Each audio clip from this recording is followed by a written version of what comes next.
Glória ao Senhor. 1 Coríntios 16, 13 e 14. Eu vou ver se termino isso aqui hoje, irmãos, viu? Porque faltam ainda 4 conselhos. O primeiro é, sede vigilantes. Quem lembra sobre o que deve vigiar? Mais alto, vamos ver. Segundo, as setas do diabo. Terceiro, o tempo em que vivemos para vigiar. Sede vigilantes quanto à época que nós estamos vigiando. Vigia, varão. Diga ao seu irmão, vigia, irmão. Vigia. Glória a Deus. Então, primeiro, sede vigilantes. Segundo, permanecei firmes na fé. Portai-vos varonilmente, fortalecei-vos. Todos os vossos atos sejam feitos com amor. Glória a Deus. O segundo conselho é permanecer firme na fé. Eu falei um pouquinho pela manhã sobre fé. Mas o que define muito bem fé está lá em Hebreus, o texto que os irmãos conhecem. Ora, a fé é a certeza. Diga comigo, fé é a certeza. Eu gosto dessa palavra, certeza. E quando ela vem junto com convicção, a certeza das coisas que se esperam, viver pela fé e viver firme na fé, é quando você está no processo, como a Rosana falou. Porque nós cremos na palavra do Senhor, e quando a gente ora por alguma coisa, você entra no processo de Deus. Qual é o processo de Deus? É o processo do tempo de Deus, porque Deus tem um tempo para todas as coisas debaixo dos céus e da terra. Quantos creem nisso? E o tempo de Deus é diferente do nosso tempo. Porque o nosso tempo, o homem é para já. Deus não. Deus tem um tempo. O que é fé? É esperar o tempo de Deus. Para todas as coisas. Para todas. Para cura, para restauração, para prosperidade. Deus faz todas as coisas, irmãos, por estações. Deus dirige a nossa vida por estações. Deus não permite às vezes que algo aconteça, porque Deus está nos amadurecendo. Deus não nos dá algumas coisas, porque Ele sabe que se der agora, nós vamos perder. Ele vai esperar nós amadurecermos primeiro, antes de liberar tudo aquilo que Deus tem para nós. Em todas as áreas da nossa vida. Mas você tem que continuar a ter certeza. Em nome do Senhor Jesus. Ter certeza. Ter certeza de que Deus vai fazer na nossa vida infinitamente mais. Aleluia. Nós cremos, meus amados, e temos certeza que um dia, na hora do Senhor, Deus vai curar nossa filha Aurora. Nós cremos nisso e oramos todos os dias. Nós gostaríamos que fosse hoje à noite. Mas nós começamos a compreender, como Rosana falou, o processo de Deus. O tempo de Deus.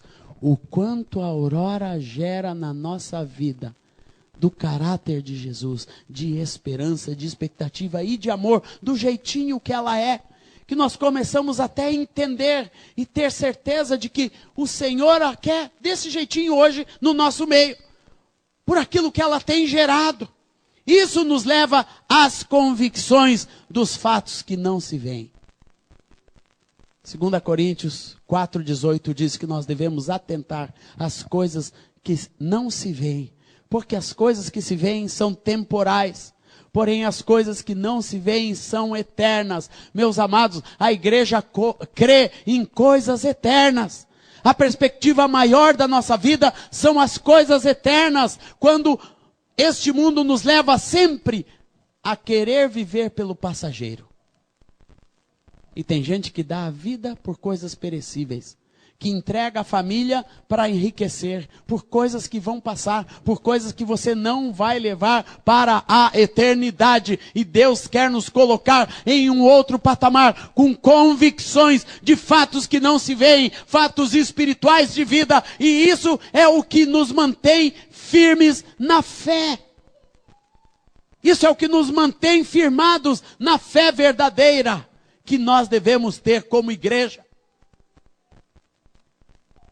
Porque é muito mais fácil crer em coisas que podemos tocar, apalpar, colocar no bolso, dar uns aos outros. É muito mais fácil crer nessas coisas, porque elas parecem tão reais.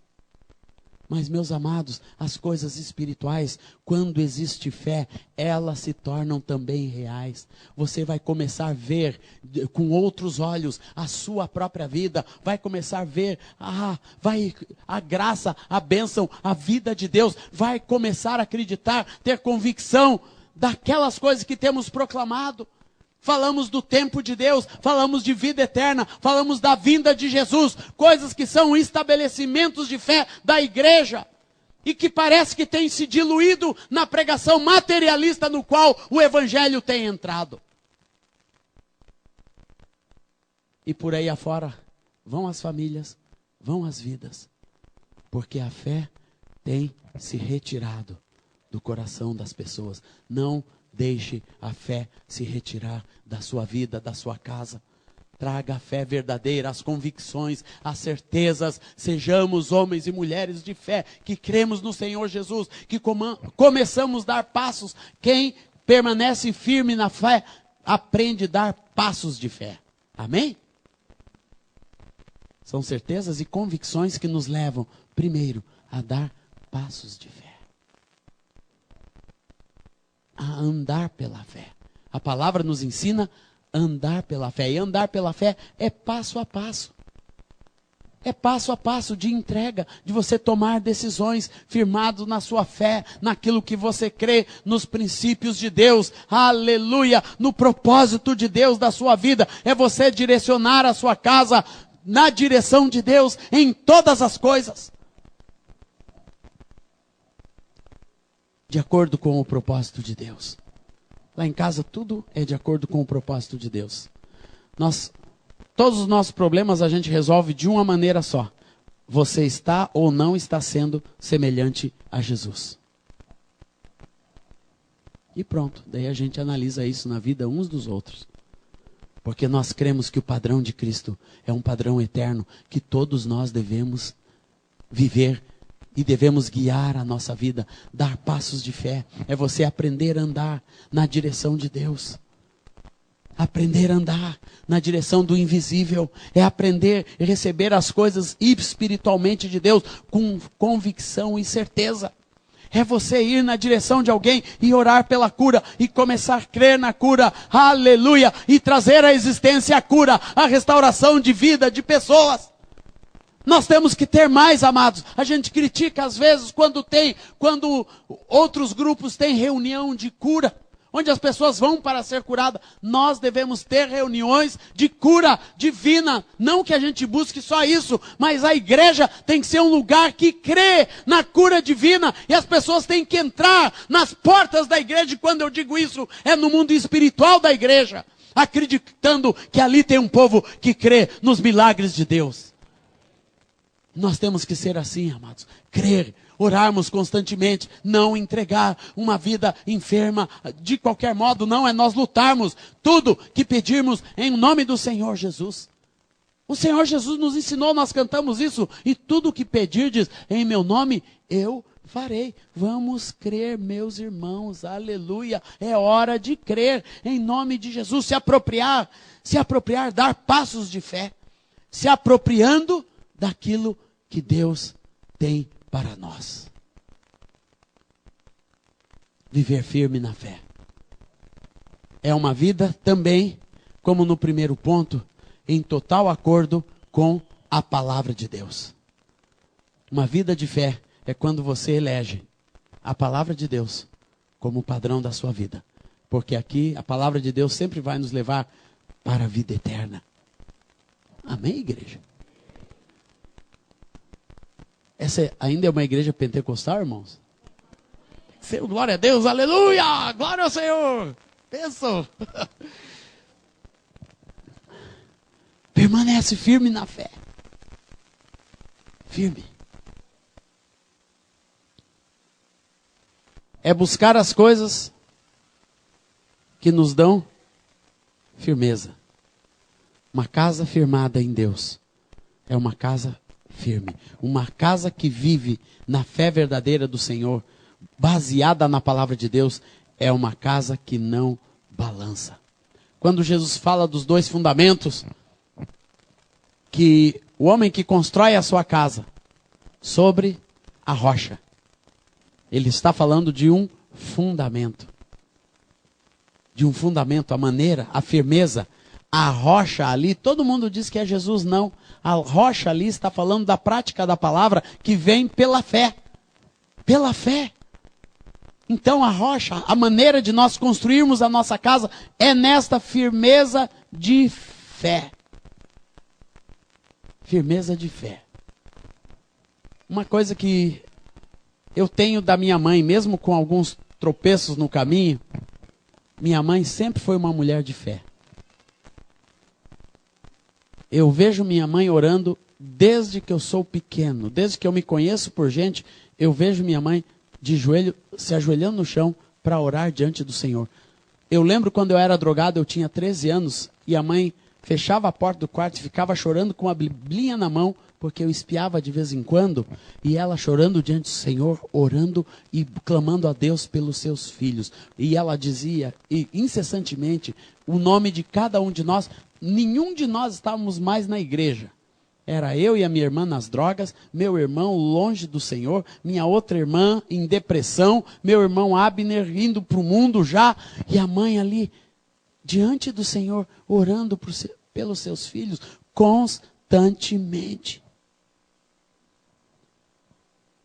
Viver firme na fé é uma vida de constância, em oração, em busca de Deus, é trazer diante de Deus, constantemente, às vezes, pela vida fora, uma petição. Essa constância que Deus nos leva, isso é vida de firmeza de fé. Algumas coisas parece que nós não vamos alcançar, mas Deus sabe. Daí você viver firmado na fé é quando você se entrega, não à realização ou não daquilo que você pede, mas a soberania de Deus. Presta atenção, igreja. Vida de fé é uma vida de entrega à soberania de Deus. Muito mais do que nós realizarmos ou não aquilo que nós pensamos que é o melhor para a nossa vida. Há coisas que nós pensamos que é o melhor de Deus para nós, nós pedimos ao Senhor, mas o Senhor tem o seu tempo e você tem que aprender a se entregar à vontade soberana de Deus na sua vida, e isso firma sua vida na fé.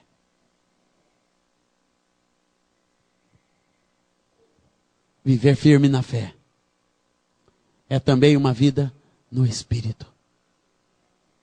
É uma vida no Espírito. A palavra nos ensina a andar no Espírito. Que negócio é esse de andar no Espírito?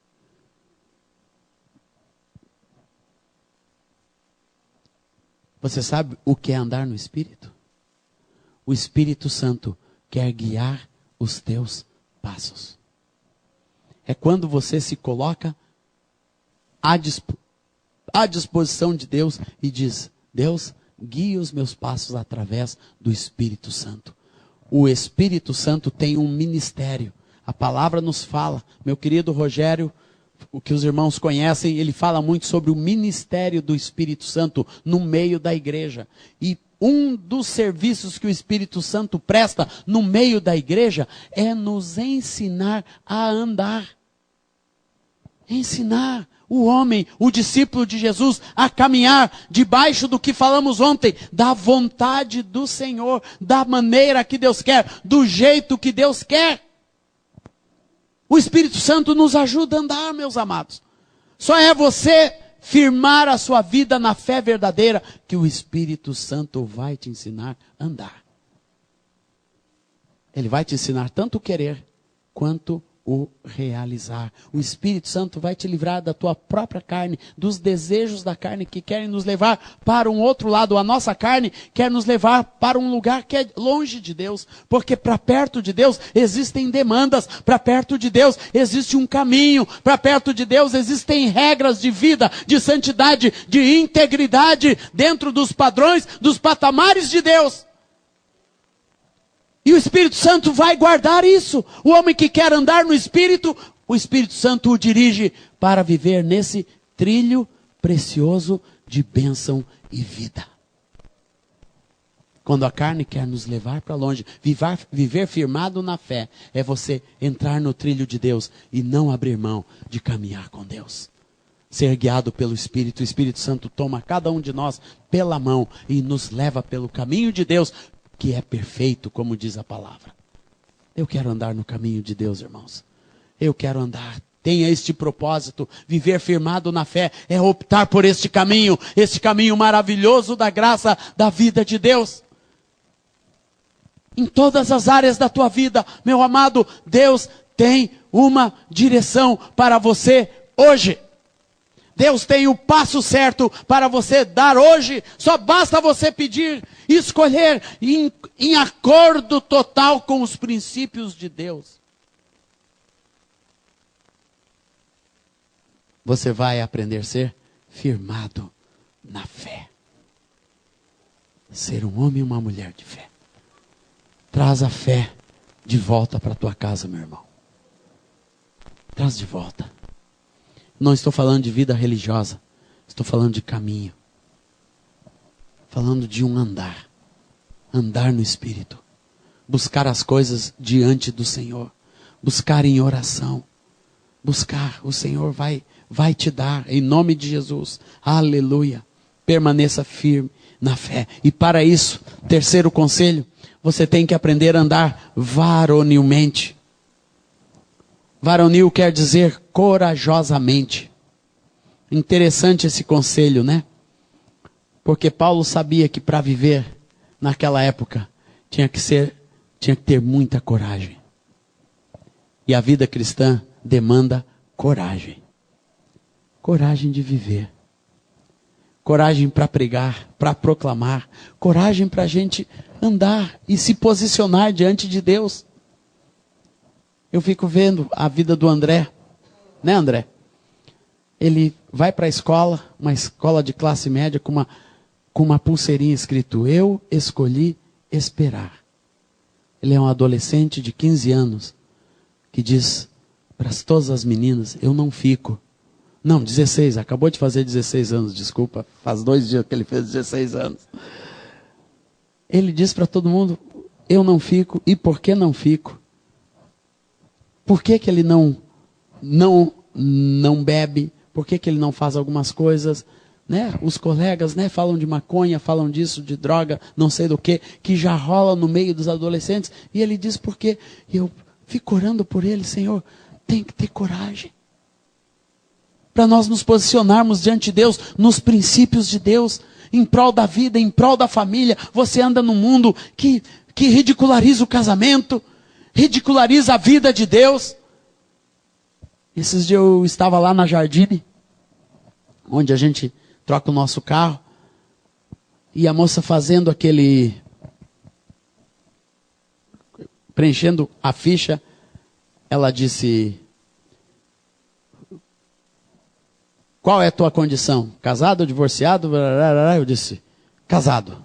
Daí ela disse: eu não sei porque eles ainda põem essas besteiras no cadastro. Eu disse: isso não é uma besteira. Isso é uma das minhas maiores felicidades. Ser casado há 29 anos com a mesma mulher. Posição. E o mundo vive ridicularizando as nossas posições de fé. Não sei como você acredita ainda nisso. Perguntam: você crê nisso mesmo? Eu estava na faculdade por 4 anos, amados, ridicularizado todos os dias. Os professores se levantando, ridicularizando a fé, ridicularizando os princípios de Deus, ridicularizando a Bíblia. Eu ficava de pé, me posicionado. Mas eu ainda creio nisso. Todo mundo: o crente, isso, não sei o que, aquilo. Ridicularização em cima. Um dia o André chegou e disse que a colega dele disse para ele que ele parecia ter 30 anos.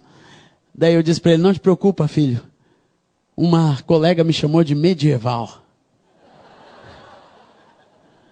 Com fé medieval.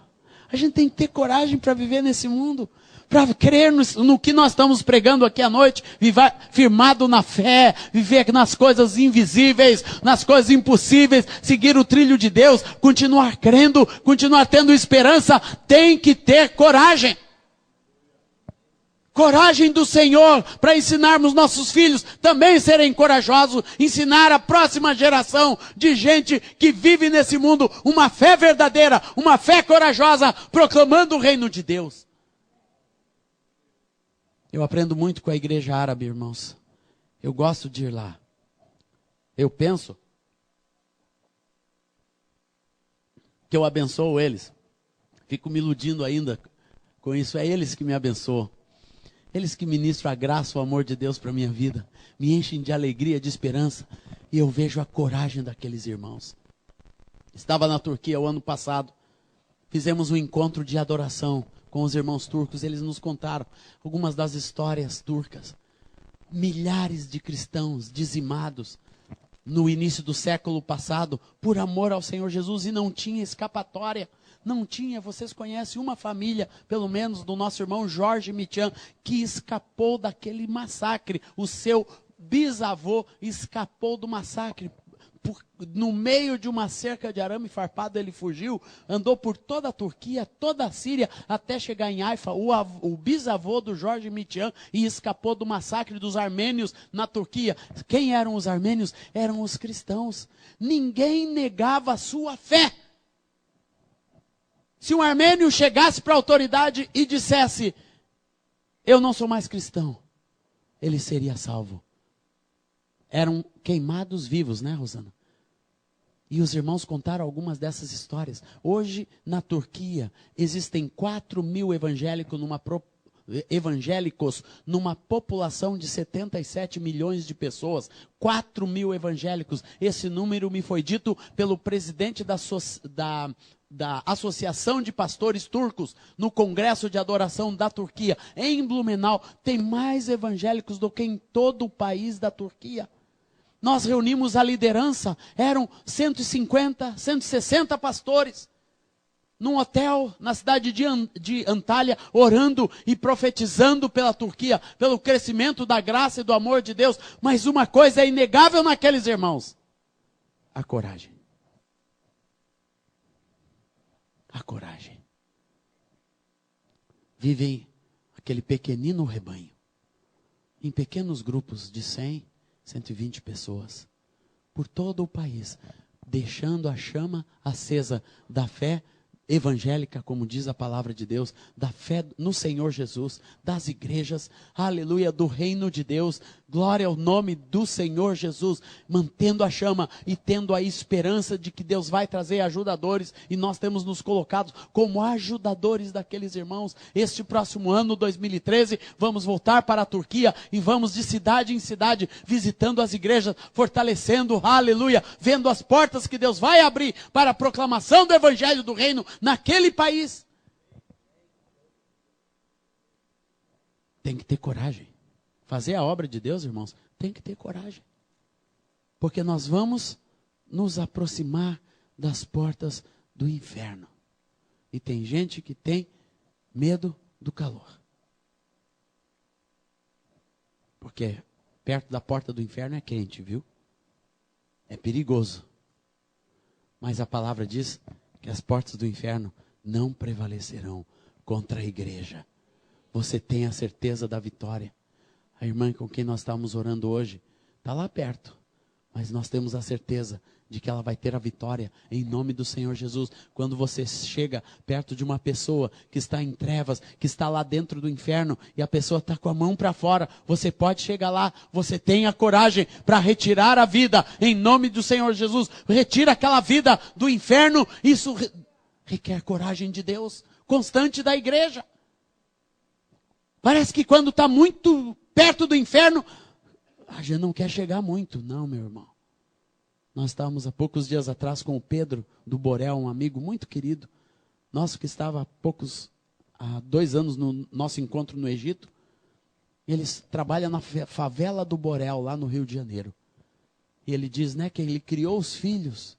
Ele é casado com uma irmã suíça, a Nádia. E eles criaram os filhos dentro da favela do Borel.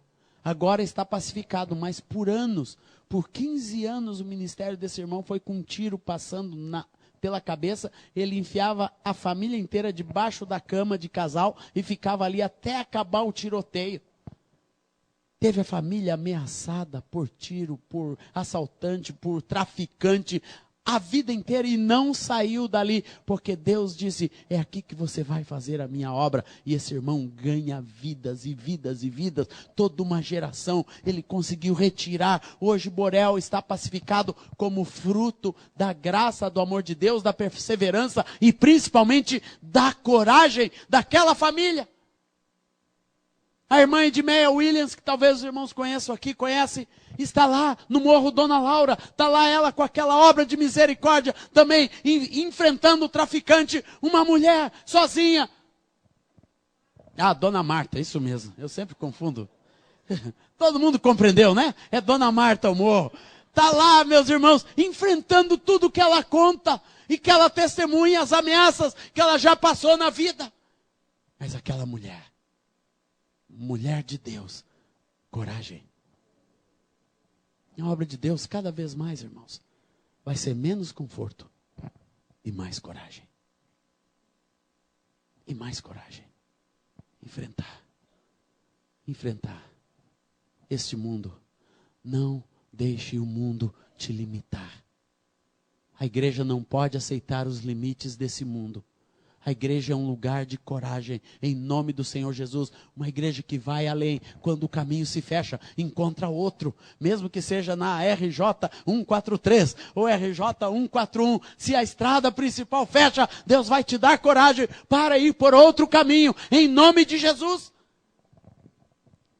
Em nome de Jesus, para te guiar. Aleluia. Mas você tem que dar o passo. Coragem, assim como fé, envolve passos de fé. E a coragem, ela sempre anda junto com a perseverança. Amém, irmãos? A coragem anda junto com perseverar. Com perseverança. É de não desistir, não se entregar. Não se entregar. Continuar lutando, continuar indo de fé em fé, de glória em glória. Glória ao Senhor Jesus. Coragem e perseverança juntos, caminham juntos diante do Senhor, porque você é guiado pela fé no Senhor Jesus. Portai-vos varonilmente. A gente encontra gente de muita coragem nesse mundo. Nosso querido Jon Godfridsson, filho de um irmão sueco, chamado Nils Godfridsson. Um dia, pastor Nils Godfridsson, um empresário do interior da Suécia, ouviu um missionário chamado Nils Taranger dando testemunho das dificuldades que era a obra de Deus num país chamado Brasil. E aquele homem e sua esposa Vitória foram profundamente tocados pelas necessidades da década de 60, da implantação de um orfanato em Porto Alegre, que a Assembleia de Deus queria implantar. E aquele empresário vendeu tudo o que tinha. Pegou seus 6 filhos, o maior tinha 9 anos de idade. Não, 13 anos de idade, o maior, Lawrence. E veio com seus 6 filhos para nunca mais voltar para a Suécia. Sabe o que é isso, irmãos? Coragem. Não sabia língua, não sabia nada. Instalou sua família em um orfanato de crianças abandonadas, os que nós chamamos maloqueiros, sem educação, sem limpeza, sem higiene, sem nada. Vieram 6 suequinhos morar junto, estudar junto, conviver junto com aquelas crianças de rua brasileira da década de 60. E sabe o que aconteceu? Nenhuma daquelas crianças se perderam. Nenhum filho do Godot nunca pegou nenhuma doença, nenhum deles virou drogado, nenhum deles virou... Todos estão no Senhor, são todos homens de Deus e mulheres de Deus. As duas meninas casadas com pastores, firmes no Senhor. Três voltaram para a Suécia e servem ao Senhor. E o Fred é o presbítero da igreja no interior da Suécia. O Fred, o mais novo. A Eurica casada com o Paulo Figueiró, sabe por quê? Um homem de coragem. Plantou a sua família no reino de Deus. Às vezes a gente não tem coragem de viver a vida de Deus aqui, no nosso dia a dia, de implantar o reino de Deus na vida dos nossos filhos, os princípios de Deus, aleluia, a educação de Deus dentro da nossa casa. Saiba que para o reino de Deus prosperar, para ir para uma outra etapa, meus amados, no mundo que nós vivemos hoje, com quase 6,5, vai ser 7 bilhões daqui uns dias de pessoas, a igreja vai ter que ter mais varonilidade, coragem, para dar passos, para ser incansáveis na obra de Deus. A gente se cansa muito rápido. A gente tem buscado um falso conforto. Mesmo vivendo o propósito de Deus, nós queremos nos sentir confortáveis com as coisas que nós cremos. Não, meus amados, o evangelho é para chacoalhar. E chacoalhar com o nosso conforto. Para mim, a prosperidade não é a prosperidade que enche a vida de conforto e bens. Para mim, prosperidade é pôr o homem na direção do propósito de Deus e da obra de Deus intensamente. Para mim isso é prosperidade. Eu posso ser próspero, como eu disse para vocês, tudo que eu tenho pedido para o Senhor para exercer o ministério não me tem faltado. Deus tem me dado todas as ferramentas. Eu tenho estúdio, eu tenho carro, eu tenho distribuição, eu tenho passagens aéreas para ir por esse mundo afora. Temos a estrutura da casa. Tudo Deus tem nos dado, qualquer instrumento que eu queira, tudo Deus tem me dado, mas tudo isso é ferramenta, amados. O que precisa mesmo na vida de um homem, de uma mulher de Deus, é essa força para ir além, esta coragem de sair desse lugar de conforto que nós nos colocamos como igreja, que só tem como o objetivo receber uma bênção do Senhor, sentir melhor, ser curado, ter satisfação, né? Ter alegria, ter paz, tranquilidade e continuar vivendo a minha vidinha. Não é isso que Deus quer. Um passo a mais. É o passo da coragem. Que nos libera, que nos dispõe, que nos faz investir, que nos faz dar um pouquinho mais, que nos faz doar a nossa vida, faz abrir a nossa casa, escancarar a casa, para que entre a igreja, para que eu cuide de pessoas, que faz você sair de noite, de madrugada, para atender uma vida, tira você dali, se não tem tempo, pessoa não tem tempo, eu vou lá na sua casa às 11 horas, tinha um discípulo que eu atendia às 11 horas, problema sério com a esposa e nunca tinha tempo. Que hora que você tem? 11 horas, então tá bom. Das 11 às 2 da manhã, estava eu na casa do irmão. Até aquele casal se restaurar. Esse era o meu horário com ele. Era ou não era, Rosana? Quantas vezes nós dois juntos lá? 11 horas da noite chegando. Levava as crianças, eram pequenininhos, deixava lá deitado no chão mesmo e ia com o casal. É assim, amados, você vai além. Ir além em nome do Senhor Jesus. Portar-se varonilmente. Mas para isso, quarto, temos que nos fortalecer. Você não pode fazer isso na carne. Na força da carne, não é assim, irmãos. Você se fortalece diante do Senhor. O fortalecimento na igreja vem através da boa alimentação e dos exercícios espirituais. De você exercitar a sua fé, assim o homem natural se fortalece. Hoje eu comi muito bem, viu, irmão? Eu gosto de comida alemã, estou me sentindo, né, fortalecido com salsicha, raiz forte, mostarda, chucrute. Tem o chucrute vermelhinho, o branquinho, eu quis os dois, né? E vai tudo esse negócio que só aqui em Blumenau a gente acha com qualidade. E já estou levando tudo isso na mochila, na bagagem, que o Chico viu para mim lá. A gente se alimenta, a gente se fortalece. Como que uma criança se fortalece? Pela boa alimentação. A vida espiritual é a mesma coisa.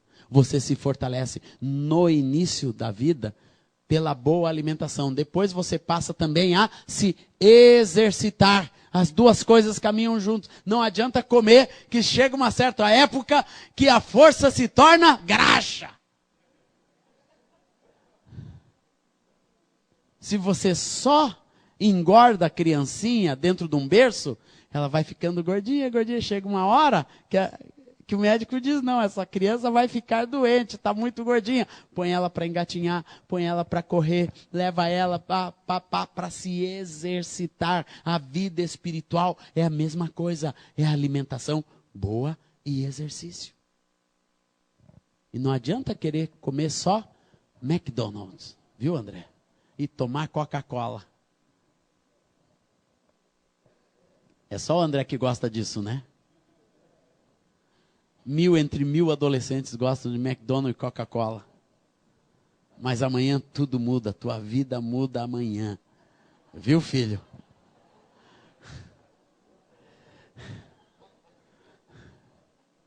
Aproveite teus últimos fôlegos de férias. E de Coca-Cola e de McDonald's. Mas nós nos fortalecemos quando nos alimentamos bem.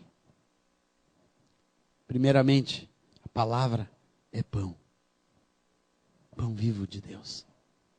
Irmão, coma a palavra. Não faça como eu, né, que comi literalmente. Quando eu fui batizado com o Espírito Santo, o Erasmo e Moisés orando por mim, eu tinha 16 anos de idade no dia 11 de setembro de 1974, lá na Igreja Metodista Wesley. Ministrando sobre a minha vida, tinha saído das drogas, estava apaixonado por Jesus. Quando o Espírito Santo veio sobre mim, eu peguei a Bíblia e comecei a morder e tirar pedaços e comer literalmente. Comi a palavra. Por isso que eu sou meio doidão assim. A força que os irmãos acharam que eu tenho, por causa que comi a Bíblia.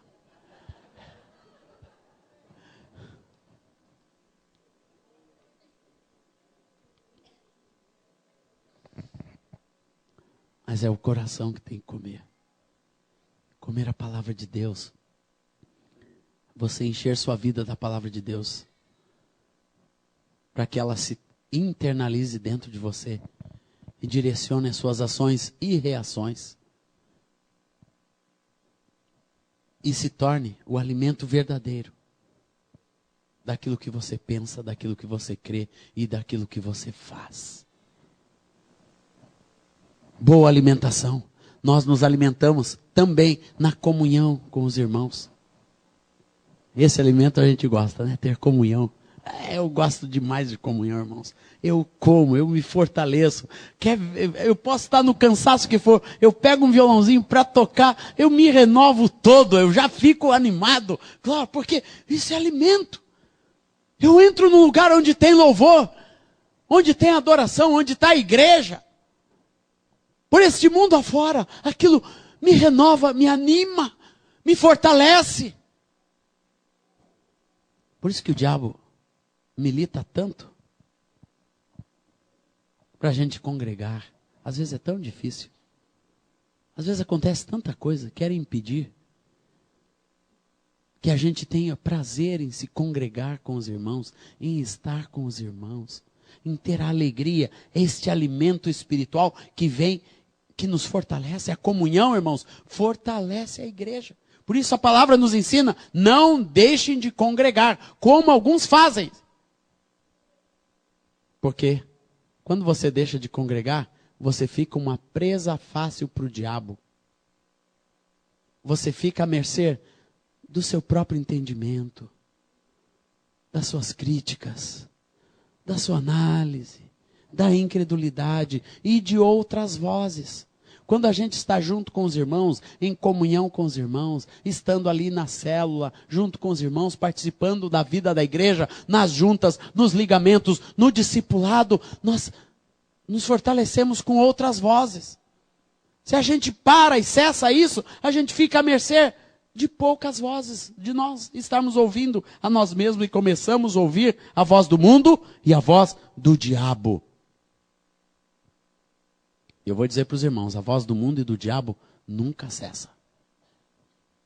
Se é você se aproximar do mundo, que ela está ali, ó, blum, blum, blum, blum, blum, blum, blum, blum, blum, e o diabo por trás, blum, blum, blum, blum, blum, blum, blum, blum, blum.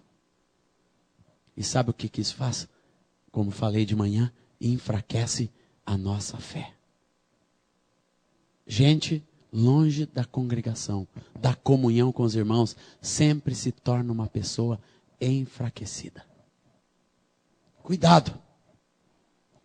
O que mais nos fortalece? Louvor, adoração.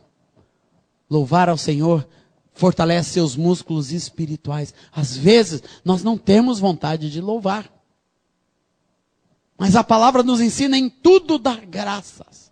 No texto de Colossenses 1:9, depois do versículo 10, que lemos ontem, versículo 11 e 12, fala, termina tudo com alegria e ação de graça. Tudo em Deus, amados, termina em celebração. A parábola da ovelha perdida termina em grande alegria. A parábola da dracma perdida termina em grande alegria. A parábola do filho pródigo termina em grande alegria. Começa com um filho se perdendo, indo embora, um pai triste, um irmão amargurado, a herança perdida, levada pelo diabo, mas termina com festa e alegria. Porque Deus, através da graça do Senhor Jesus, quando Ele nos reúne, é para ter alegria e celebração e festa diante do Senhor. E isso fortalece a nossa vida. Todo grupo, toda igreja, toda denominação que se enfraquece no louvor e na adoração, ela fica fraca espiritualmente. Louvor e adoração fortalece a vida espiritual. Porque é uma coisa que nós não fazemos para nós mesmos, e sim fazemos para Deus. Quando o homem canta e louva e ergue as mãos para o céu, você está se dirigindo a Deus, você está rendendo graças a Deus, aleluia. E Deus habita no meio dos louvores. Quanto ao Senhor, seus olhos passam por toda a terra para mostrar-se forte para com aqueles cujo coração é totalmente dele. E um adorador é quem tem o coração totalmente no Senhor. Isso é força, irmãos. Um coração rendido ao Senhor, isso é força. Isso traz força espiritual. Louvor e adoração. Nunca pare de adorar, nunca pare de louvar ao Senhor. Nunca pare, no meio das lutas, das tribulações, você é fortalecido, fortalecido. No meio da enfermidade, você é fortalecido. Sempre quando eu falo disso, eu lembro da minha querida avó Geni, que eu ia, nos últimos anos da sua vida, uma anciã do nosso meio, uma mulher de oração, que sustentou a obra de Deus em Porto Alegre, muitos anos em oração, ela e seu marido, né? E nos últimos anos da sua vida, a avó Geni estava lá, num leito de cama. Quantos anos, Dora? Uns 5 anos. Deitadinha. Daí a gente tinha quase uma escala para ir consolar a avó Geni também. Chegava lá e voltava consolado.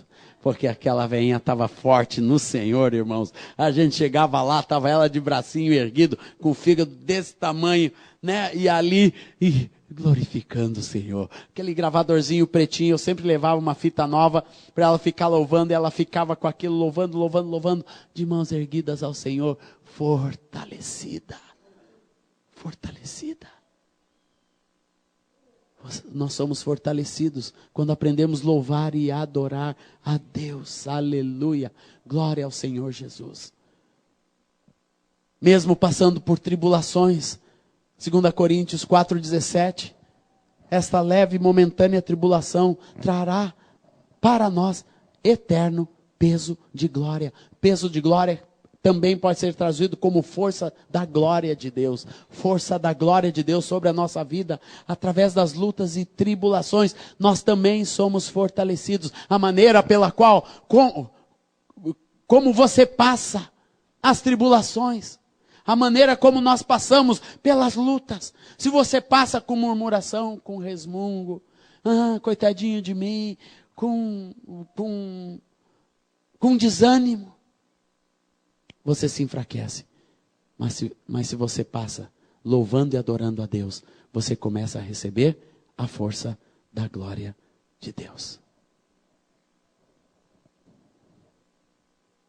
Glória a Deus. Eterno peso de glória sobre a tua vida, a tua casa. Louvando e glorificando a Deus.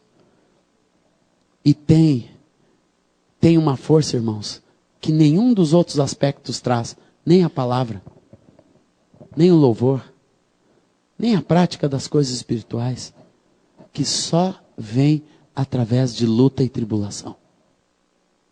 Tem um fortalecimento na vida, nos músculos espirituais, que Deus permite nós passarmos por lutas e tribulações, porque tem músculos espirituais que só se fortalecem dessa maneira. Por isso que Tiago fala, tendes por motivo de grande alegria o passardes por muitas provações. Isso aqui a gente quer rasgar esse trem da Bíblia. Tira esse troço fora. Mas tem coisas que Deus libera na vida de quem passa. Tem força que Deus libera sobre a vida de quem passa por lutas e tribulações, que só aquilo ali pode promover. Aleluia. E por último, irmãos, todos os vossos atos sejam feitos com amor. Todos os vossos atos. Último conselho. Já vimos sobre vigilância, estar firme na fé, portar-se com coragem, fortalecimento e o último, todos os vossos atos sejam feitos com amor.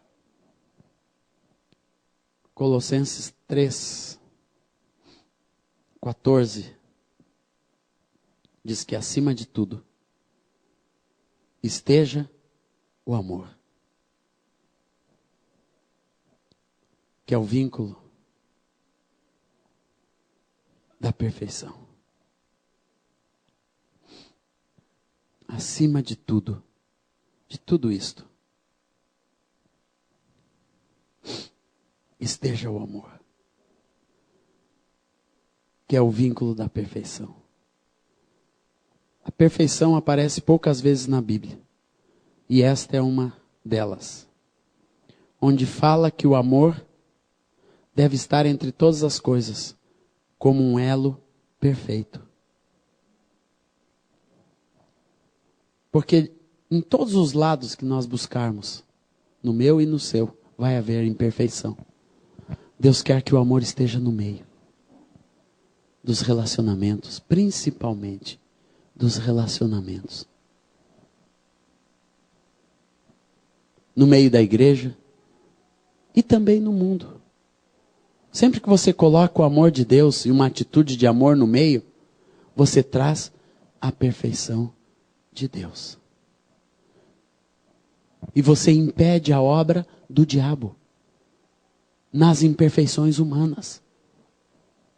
Sempre que você deixa o amor de Deus fluir e coloca o amor de Deus na frente das suas próprias imperfeições, na frente das imperfeições do seu cônjuge, você deixa o amor de Deus entrar e tomar conta. Você começa a minimizar os conflitos. E você começa a ver menos os defeitos. Você começa a ver menos os defeitos dos seus irmãos, porque o vínculo é o amor de Deus. Acima de tudo esteja o amor. Entre nós, o amor de Deus. No meio de um conflito, sempre se coloca o amor de Deus. Amém, Sandro? Põe o amor, que é o vínculo da perfeição. Colocamos o amor de Deus entre nós, junto de nós. E deixa o amor de Deus fluir. O que o amor de Deus faz, muda nossa visão. Os olhos de Cristo são sempre olhos de amor. E quando nós olhamos um irmão com o amor de Deus, a ninguém nós vemos mais segundo a nossa própria carne. Como diz a palavra de Deus, nosso querido Abe nos ensinou isso. Né? Lembram? Ninguém nós vamos olhar com os olhos da carne. Ah, esse cara não tem jeito. Esse irmão aí não dá mais. Eu já fiz tudo por esse. Não. Você põe o amor no meio, amados. A sua visão muda quando você põe o amor de Deus na frente de analisar um outro irmão, as fraquezas da pessoa, os erros, as falhas desse, daquele, né, desse pastor, daquele outro. Não, põe sempre o amor de Deus. Teus olhos vão mudar. Você vai ver com os olhos do Senhor. A palavra nos ensina a ter a mente de Cristo. A mente de Cristo é repleta de amor. Repleta de amor. Sua visão muda. A visão, nossa visão como pai muda quando nós olhamos para os nossos filhos com olhos de amor. E a gente constantemente tem que fazer isso com a nossa Aurorinha. Ela é uma criança especial. Ela faz tanta atrapalhada, irmãos, que às vezes nós três deliramos. Imagina a Aurora horas e horas dentro de um carro, né? Enquanto está dormindo é uma benção. Quando acorda, se prepare. Tem que ter os olhos de Jesus. Os olhos de Jesus são olhos de amor, de paciência, de esperança. É assim que Jesus olha, irmãos. Jesus olha para nós desta maneira. Glória a Deus. Também os olhos de amor são olhos de esperança. Temos que olhar com esperança. Os olhos, acima de tudo esteja o amor. Quando nós vemos com os olhos do amor, nós vemos sempre com esperança. Você sempre tem a expectativa de que Deus vai fazer a sua obra. Amém? Glória a Deus, aleluia. O amor muda a nossa visão, muda inteiramente. Quando Deus enche o nosso coração de amor, você começa a ver de outra maneira a tudo e a todos, em nome do Senhor Jesus. Aleluia. O amor também, ele é um dom do Senhor, que sempre nos leva de volta para Deus. O amor é a excelência de Deus, e deve ser a excelência da igreja. Naquilo que nós somos melhor. A essência do Senhor é o seu amor. E naquilo que nós devemos buscar ser os melhores diante de Deus é no amor. Parece que nossas estruturas são mais importantes. A igreja gasta muito dinheiro construindo, edificando. Eu não estou falando desse lugar, porque esse lugar é simples. Eu já estive em um lugar onde foi feita uma oferta de $1 milhão para comprar blocos de cristal para a construção de uma catedral que está lá ainda em Los Angeles, na Catedral de Cristal. Eu estava por lá, eu morava nos Estados Unidos e ia lá no Garden Grove Community, quando foi feita essa oferta de $1 milhão para a compra de blocos de cristal. Aquilo me impactou até hoje, porque Deus não quer isso, amados. Deus quer que a gente invista no amor. Nosso maior esforço seja, né, para expressar o amor de Deus verdadeiro. Investir nos valores eternos, na vida das pessoas. Nosso maior investimento. E só o amor nos leva a este investimento. Por isso que nós temos que pedir a Deus que encha nossa vida de amor, para nós investirmos naquilo que Deus investe. O amor é que nos leva ao investimento perfeito. É o dom perfeito que nos leva a investir no eterno de Deus, na vida das pessoas. Nós lá em Porto Alegre, nunca compramos lugar nenhum, a não ser nossa chácara, que foi mais quase por doação de um irmão. E eu vi os meus pastores a vida inteira investindo os recursos da igreja, e ainda o fazem, na vida de pessoas. E sempre com amor. Porque o amor nos leva a ver, nos leva a investir da maneira de Deus. Nos leva a andar da maneira de Deus. Por isso que todos os nossos atos têm que ter o gosto, o sabor, a marca do amor de Deus. Tudo que você faz, se não pode fazer com amor, pare, pense, até poder fazer debaixo do amor de Deus. Amém? Não que o temos alcançado, mas não podemos deixar de pregar. Viu, irmãos? Isso é o meu objetivo de vida. Todas as coisas eu fazer com amor. Vamos ficar de pé. Glória a Deus.